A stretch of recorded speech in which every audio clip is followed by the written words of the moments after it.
बात करते हैं आजम खान की विधानसभा की सदस्यता रद्द कर दी गई है। कोर्ट के आदेश के बाद विधानसभा अध्यक्ष सतीश महाना ने आजम खान की विधानसभा सदस्यता को रद्द कर दिया है।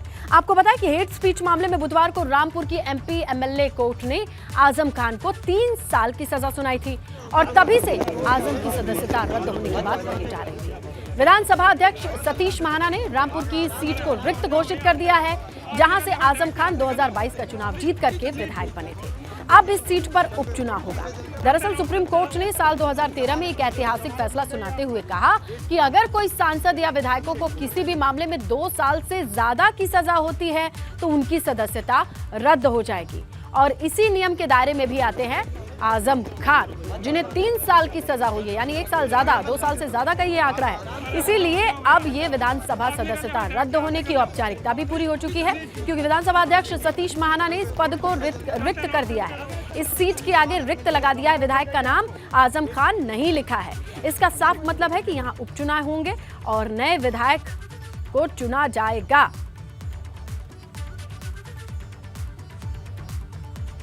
कह सकते हैं हेट स्पीच पर आखिरी हथौड़ा। आजम खान की विधानसभा सदस्यता रद्द हुई है। सबसे बड़ी अपडेट तो यही है, विधानसभा अध्यक्ष सतीश महाना ने इस सदस्यता को रद्द किया है। 9 साल तक चुनाव नहीं लड़ पाएंगे आजम खान, ये भी तय है। आजम को पहले 3 साल की सजा काटनी होगी। सजा के 6 साल बाद भी वो चुनाव नहीं लड़ पाएंगे। 27 अक्टूबर को रामपुर की एमपी एमएलए कोर्ट ने ये सजा सुनाई है। सदस्यता रद्द होने के बाद रामपुर में उपचुनाव भी होंगे। 2019 लोकसभा चुनाव के वक्त हेट स्पीच में यह सजा आजम खान को सुनाई गई है। रामपुर की वेलक विधानसभा में भड़काऊ बयान दिया था। भाजपा नेता आकाश सक्सेना ने शिकायत की थी और बीते 6 साल में आजम खान के ऊपर लगभग 90 के करीब मामले दर्ज किए गए और ये पहला मामला है जिसमें आजम के खिलाफ फैसला भी आया। बाकी सभी मामलों में आजम जमानत पर चल रहा है। हालांकि जमानत इस मामले में भी मिली है, लेकिन कुल मिलाकर के आरोप तय होकर के सजा जरूर सुनाया गया और इस सजा के दायरे में उनकी विधानसभा सदस्यता आती है, जो कि रद्द हो चुकी है। चलिए सीधा रुख करते हैं हमारे सहयोगी शैलेश अरोड़ा और रामपुर से अपडेट लिए हमारे सहयोगी उबैदुर रहमान का। उबैदुर का रुख करते हैं क्योंकि पूरी हलचल जो है वो रामपुर में है। कहीं मायूसी होगी तो कहीं इस बात की तैयारी होगी उबैदुर कि अब उपचुनाव होना है। जी बिल्कुल, आजम खान की सदस्यता रद्द होने के फौरन बाद से जो भाजपा का खेमा है उसमें सरगर्मी तेज हो गई है और उन्होंने ऐलान किया है कि इस बार जो उपचुनाव होंगे रामपुर शहर विधानसभा सीट पर, उसको भी वो इसी तरह से जीतेंगे जिस तरह से जो लोकसभा का उपचुनाव हुआ था और रामपुर और आजमगढ़ को भाजपा ने जीता। रामपुर आजम खान का गढ़ माना जाता है। 10वीं बार आजम खान इस शहर विधानसभा सीट से विधायक चुने गए थे, लेकिन उनको सजा होने के बाद जो उनकी जो सीट थी वो अब रिक्त हो गई है और इस पर उपचुनाव तो होना ही है। लेकिन दूसरी तरफ एक ऑप्शन ये खुलता है कि अगर आजम खान को हाई कोर्ट से कोई राहत मिल जाती है तो फिर वो टल जाएगा। लेकिन अब भाजपा की कोशिश ये है, जो विरोधी खेमा है, कि इस बार आजम खान का जो वर्चस्व वाला गढ़ है और वो शहर सीट जहां पर आजम खान उत्तर प्रदेश में सबसे ज्यादा मतों से जेल में रहते हुए जीते इस बार, तो उसको तोड़ना है। लेकिन आजम खान को अगर राहत नहीं भी मिलती है और उपचुनाव होते हैं तो आजम खान के लिए एक दूसरा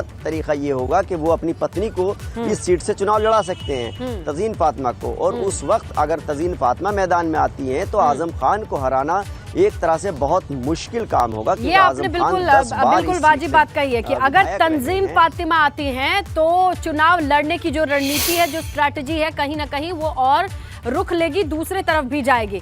ये कहां से बदलेगा ये पूरी रणनीति? वो लखनऊ से बदलेगी, बीजेपी की। अगर तंजीम आती है मैदान में, शैलेश के पास अपडेट होगी कि कैसे बीजेपी खेमा रामपुर में देख रही होगी, लखनऊ में बैठे बैठे आला कमान कैसे देख रहे होंगे। देखिए, आप अगर गौर कीजिए तो आजम खान की जो सीट है वो रिक्त करने का नोटिफिकेशन, उससे जुड़ी हुई जानकारी जो है वो शाम को सामने आई। लेकिन उससे पहले ही बहुत ही कॉन्फिडेंस के साथ भाजपा प्रदेश अध्यक्ष ने एक बात कही कि अगर वो सीट खाली हुई तो भाजपा वहाँ भी कमल खिलाएगी। यानी ये जो परिस्थितियाँ बन रही थी, एक अनुमान लगाकर जो भाजपा के लोग बैठे थे वो अपनी तैयारी में पहले से, आप इससे अंदाजा लगा सकते हैं। दूसरी बात, आजम खान के ऊपर जो मुश्किलें इस समय आई हैं वो सिर्फ उनकी मुश्किलें नहीं बल्कि सपा के लिए भी मुश्किल भरे हालात है। और ये मान लीजिए कि इसके साथ ही आजम खान के लिए वापसी करना सियासी रण में एक मुश्किल काम हो जाएगा। उसके पीछे की अगर आप चीज़ों को देखें, 6 साल के लिए अगर उनके ऊपर चुनाव लड़ने के लिए रोक लगती है तो देखिए 6 साल के बाद की परिस्थितियों को आप देखिए। इस बीच में उनका वोटर से जो कनेक्शन है वो कहीं ना कहीं टूटेगा। दूसरा उनकी सेहत, तीसरा उनकी उम्र, चौथा इतने मुकदमों का दबाव उसको फेस करना। तो इन चीज़ों के बाद क्या सियासी रण में उनकी वापसी हो पाएगी, सबसे बड़ा सवाल ये। और आजम खान पश्चिमी यूपी का एक बड़ा चेहरा है। अगर आप विधानसभा चुनाव को देख लीजिए, रामपुर में 5 में 3 सीटें सपा जीतती है, 1 सीट आजम खान जीतते हैं, 1 सीट उनके बेटे अब्दुल्ला आजम जीतते हैं। इसके अलावा अगर आप देखिए संभल की बात कर लीजिए, मुरादाबाद की बात कर लीजिए, वहाँ पर भी सपा जो है सीटें अच्छी जीतती है। कुल मिलाकर पश्चिमी यूपी को अगर आप पूरा देखेंगे तो 40 सीटें सपा और रालोद का गठबंधन जीतता है। और उसमें से जो आजम खान की भूमिका है वो भी काफ़ी अहम मानी जाती है कि जो मुस्लिम वोटर हैं उनको अट्रैक्ट करने के लिए, एक बड़ा क्योंकि मुस्लिम चेहरा है। लेकिन ऐसे समय पर जब आजम खान को सज़ा सुनाई गई, जब उनकी सीट को रिक्त घोषित किया गया, जब 6 साल तक आगे चुनाव लड़ने पर रोक लग सकती है, तो उसको अगर आप देखें तो सपा के लिए मुश्किल भरे हालात। क्यों?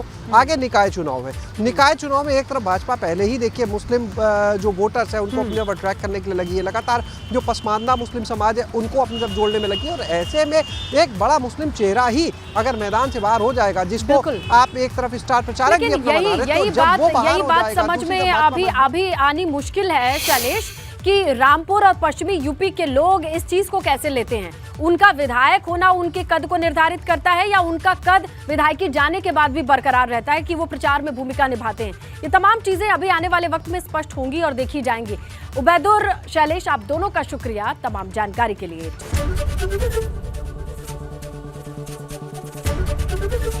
एबीपी गंगा, खबर आपकी, जुबान आपकी।